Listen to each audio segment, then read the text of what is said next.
This is Arthur Treusch, and I'm here with the Culminating Project Part 2, my assessment plan.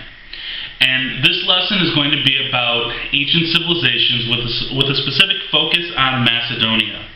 My formal assessments are going to be a quiz on the section, and also a project about Hammurabi and how he codified law and what his responses to different situations were.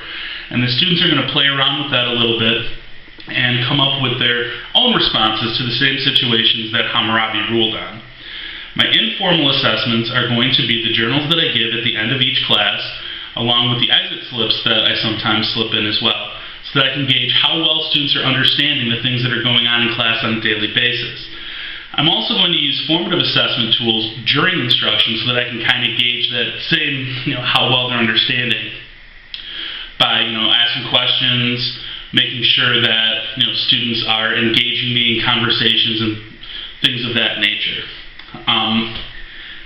At the end, students will be asked to compose an essay for the test, and I encourage students to work together, at least so far as peer editing goes, to make sure that other people are reading over their responses. I give them these essays ahead of time, way far in advance, and I'll even look over them for the students themselves. If they give them to me ahead of time, offer them feedback, tell them what they need to work on, what they can do to strengthen it, and ultimately get more points on it to get the whole 10 points that I offer.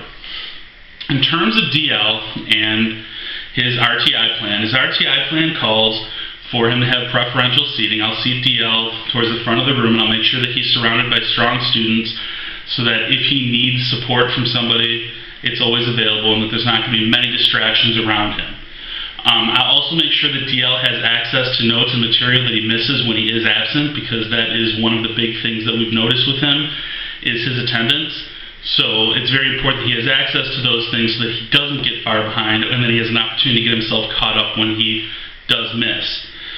I'll also allow DL to use headphones in class because it helps him tune out the distractions and focus on what he's supposed to be doing. So as long as it doesn't involve me dialoguing with the class, if he's reading independently, I have no problem with him using the headphones, or if he's writing.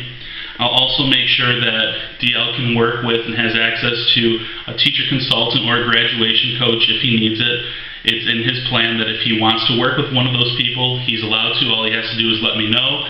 I sign him the pass, and he goes and he works with them and gets the extra assistance that he needs. Anytime we do an assessment, it's also in DL's plan that he's going to go and he's going to take that assessment with, again, one of the teacher consultants or the graduation coach. So that it's not even an option for him. He knows it's just what he does. He goes down and he does that. So this is my Culminating Project Part 2, my assessment plan.